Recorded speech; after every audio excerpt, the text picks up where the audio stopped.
Sehingga kesimpulannya adalah kelompok bukan penerima bansos atau kelompok dengan bansos yang kecil justru lebih dominan memilih 02. Ini saya tunjukkan data-datanya. Coba lanjut. Halo teman-teman, ketemu lagi di channel Pusat Informasi. Kali ini Pusat Informasi akan membahas tentang berita-berita yang viral dan menarik ya teman-teman tentunya. Saat ini yang lagi rame yaitu tentang sengketa Pilpres 2024 ini ya. Jadi ini ada keterangan dari Emma Qodaria. Ini sangat membuka mata masyarakat juga dan membuka hati masyarakat ya. Jadi di persidangan kali ini Emma Qodaria ini menerangkan bahwa tidak ada kaitannya bansos dengan kemenangan paslon Gibran Prabowo di Pilpres 2024 ini ya. Makanya mari kita dengarkan keterangan-keterangan dari ahli Emma Qodaria yang dihadirkan di persidangan ini ya teman-teman ya. Aktivis LSM, dia mendapatkan jaminan sosial dalam bentuk BPJS Kesehatan, sakit tiroid, dioperasi lehernya 2 kali, tapi dia tidak memilih 02 dan sangat anti pada Pak Jokowi. Nah ini kalau non sistematis, kembali kepada perasaan masing-masing gitu. Kalau kita sakit gigi jangan dipikir semua orang sakit gigi gitu. Yang sakit cuman kita sendiri. Karena itu dalam konteks ini sebetulnya yang mulia, sebetulnya hanya ada satu cara untuk menguji efek bansos dalam Pilpres 2024 di Indonesia, yaitu dengan cara melakukan riset khusus untuk Pilpres Indonesia 2024. Saya garis bawahi Pilpres Indonesia 2024. Kalau pilkada boleh nggak? Nggak boleh. Karena yang sedang kita sidang ini adalah Pilpres. Boleh nggak kalau di Meksiko? Boleh nggak kalau di Jerman? Nggak boleh. Karena Pilpresnya Indonesia. Boleh nggak Pilpres tahun 2019? Nggak boleh. Karena sidangnya Pilpres 2024. Gitu. Nah, ini agak mundur dikit nih. Riset perilaku pemilih itu satu-satunya cara kita untuk menjawab, Pak. Nah, melihat hubungan antara pemberian bansos dengan perilaku pemilih, tentu harus menggunakan riset ilmiah dan analisa statistik. Tadi sudah dikutip oleh Hasan Nasbi beberapa bagian, tapi saya mencoba membuat lebih menyeluruh. Jadi, analisis statistik dalam riset-riset sosial dan perilaku pemilih itu secara garis besar 3. Pertama, deskriptif atau cross tabulation. Di sini dia melihat pola, apakah ada pola pilihan yang berbeda antara yang menerima dan tidak menerima bansos, ya.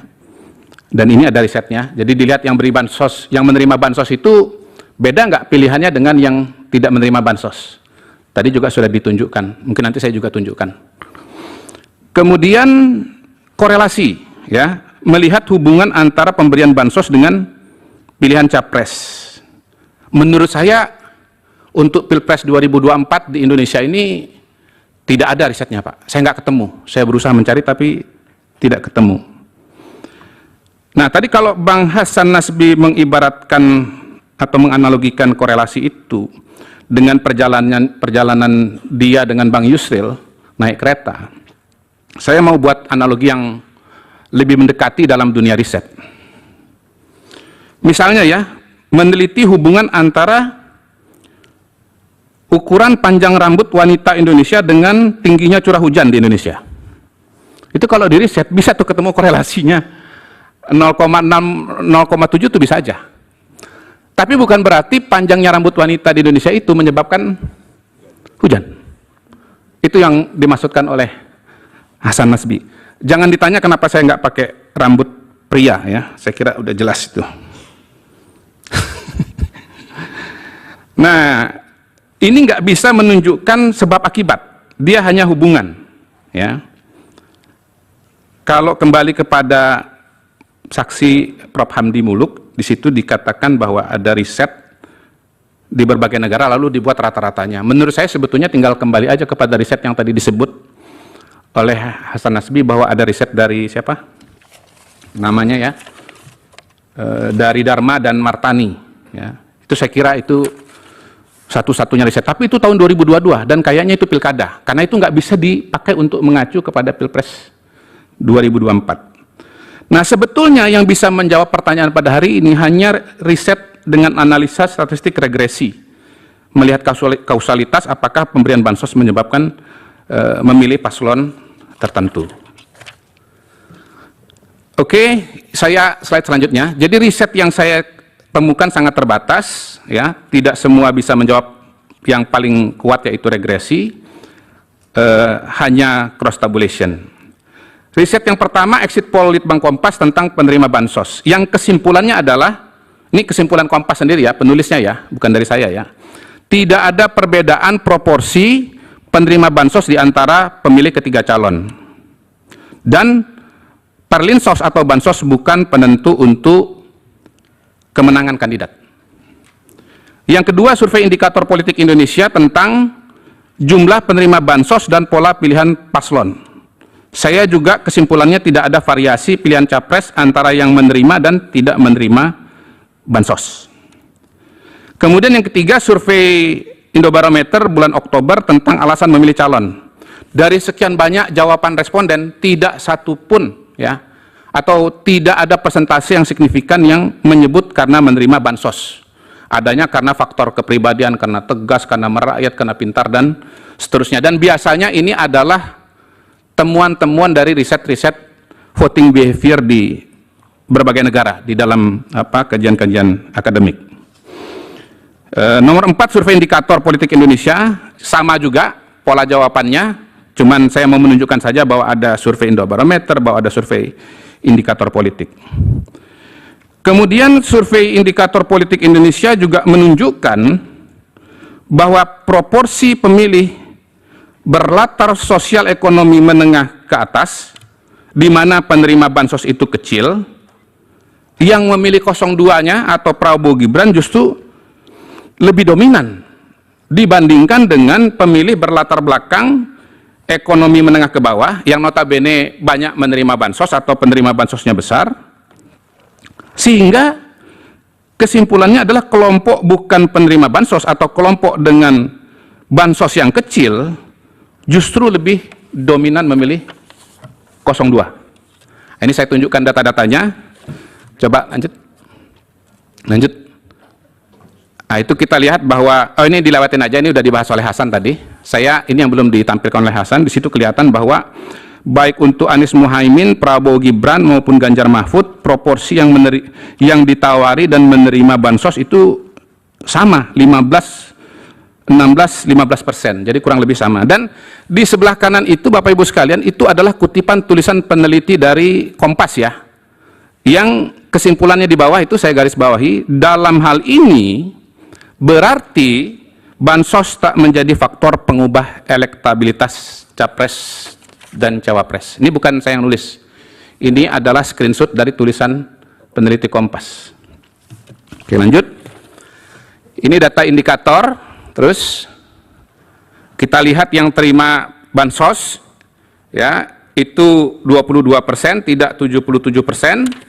Kemudian kita lihat halaman 68, kita lihat di situ, lanjut, bukan halaman 9 maksud saya. Terus kita lihat di situ yang menerima bansos untuk Prabowo Gibran, yang memilih Prabowo Gibran 59%, yang tidak menerima bansos yang memilih Prabowo Gibran 58%. Jadi sama aja.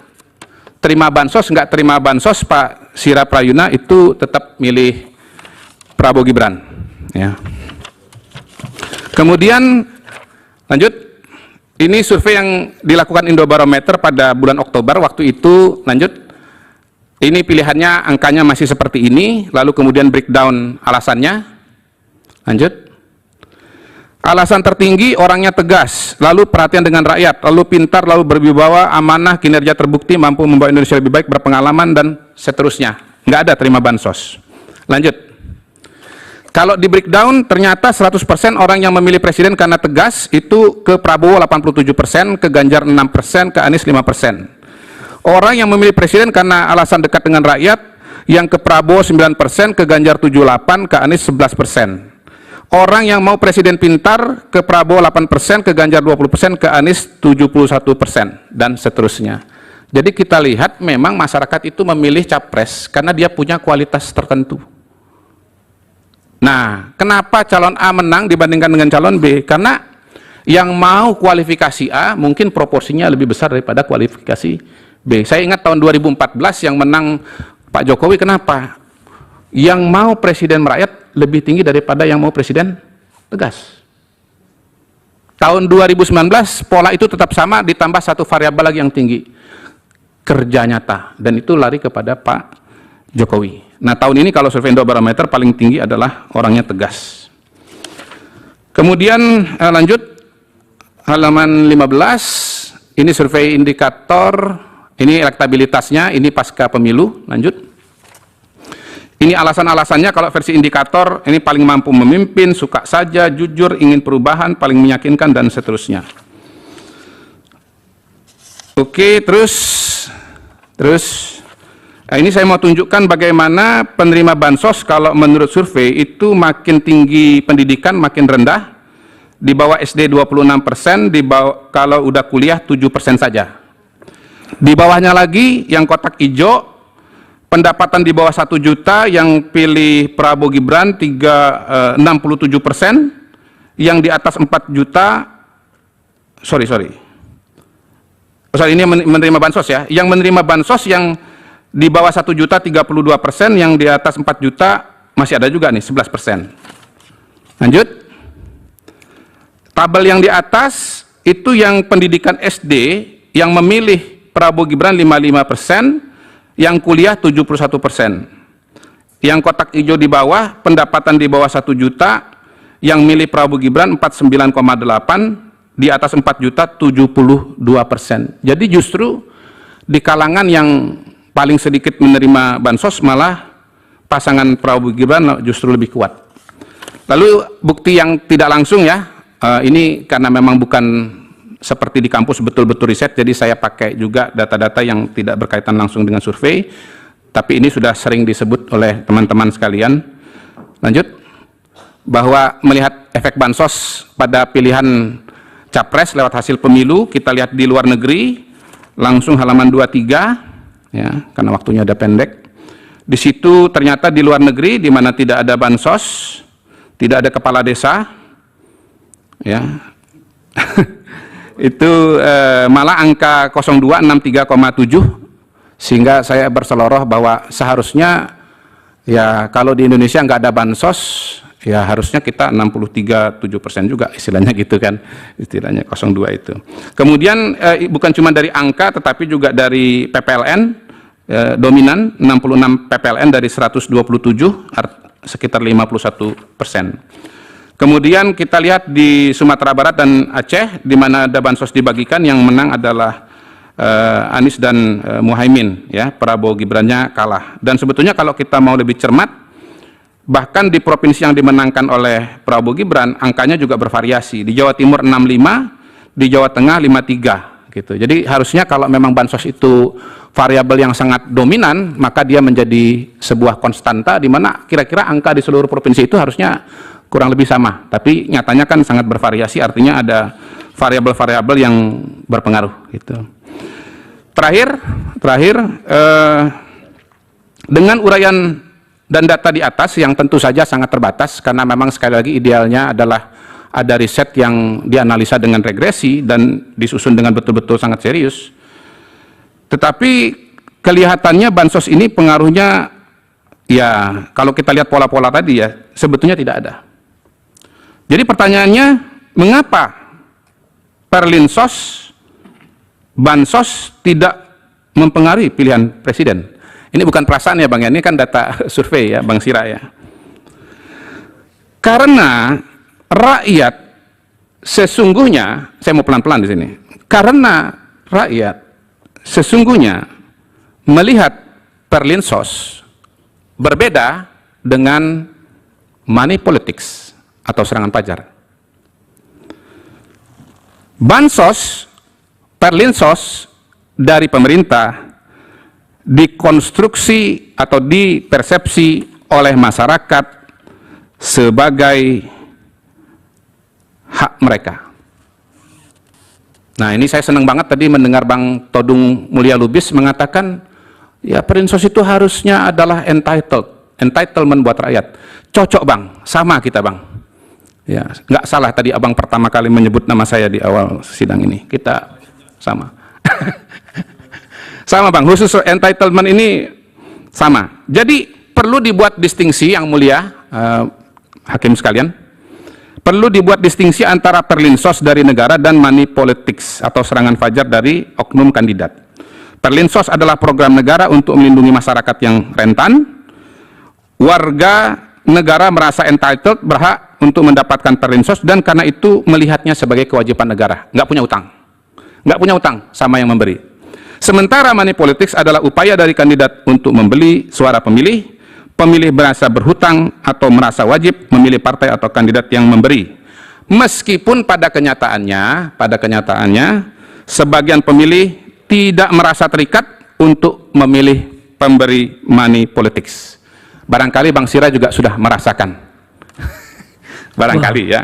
Jadi tidak ada jaminan, ya, siap. Tidak ada jaminan bahwa memberikan money politik serangan fajar itu akan memilih kandidat, apalagi kalau itu adalah perlinsos. Terima kasih. Wassalamualaikum warahmatullahi wabarakatuh.